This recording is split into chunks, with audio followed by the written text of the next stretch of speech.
విశాఖలో నీటి సరఫరాన్ని నిషేధించాలి. విశాఖపట్నంలో నీటి వ్యాపారాన్ని నిషేధించాలి. తాగునీరు, పరిశ్రమల నీరు సరఫరా చేపట్టాలి. విశాఖ ప్రజలకు కావాల్సిన తాగునీరు, సాగునీరు వెంటనే సరఫరా చేపట్టాలి. విశాఖ ప్రజలకి, పరిశ్రమలకు కావాల్సిన నీటి సరఫరా చేపట్టాలి. విశాఖ ప్రజలకి, పరిశ్రమలకు కావాల్సిన నీటి సరఫరా చేపట్టాలి. ఎమర్జెన్సీని వెంటనే ప్రకటించాలి.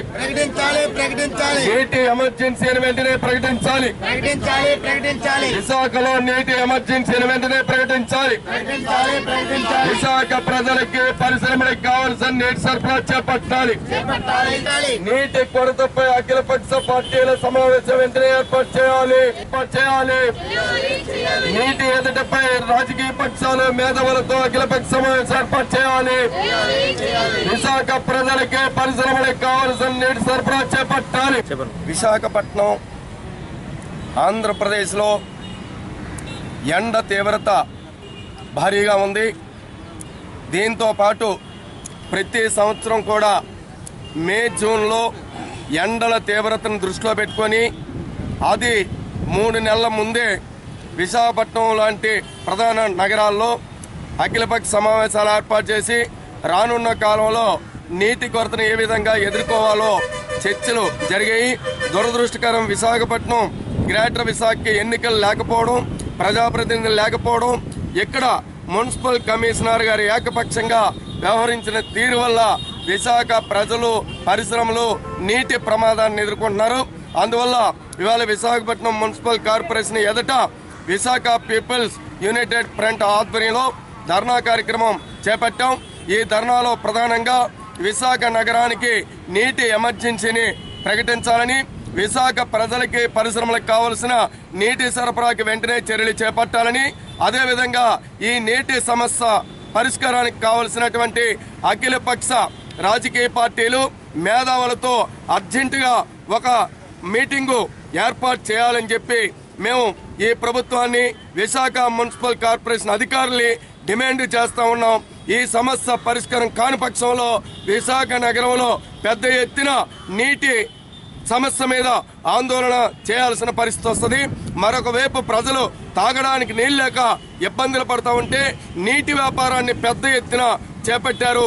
ఈ నీటి వ్యాపారాన్ని వెంటనే నిషేధించాలని చెప్పి విశాఖ యునైటెడ్ పీపుల్స్ ఫ్రంట్ తరఫున అధికార యంత్రాంగానికి, ప్రభుత్వానికి విజ్ఞప్తి చేస్తాను.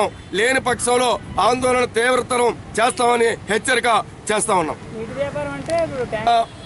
అనేక పేర్లు పెట్టి బాటిల్ ద్వారా అమ్మకాలు చేస్తా ఉన్నారు. ఈ నీరు ఏదైతే ఉదాహరణకి మంచినీళ్ళ ప్యాకెట్ ఉంది, ఒకప్పుడు రూపాయి అమ్మితే ఇవాళ ఎండ తీవ్రతను దృష్టిలో పెట్టుకొని కొన్ని ప్రాంతాల్లో 2 రూపాయలకి నీరు ప్యాకెట్ అనేటువంటిది అమ్ముతా ఉన్నారు. అన్ని ప్రాంతాల్లో కూడా కనీసం గంట సేపు మంచినీళ్ళు ఇస్తామని చెప్పి మున్సిపల్ అధికారులు పెద్ద ఎత్తున చెప్తా ఉన్నారు తప్ప ఆ పని ఇక్కడ జరగట్లేదు.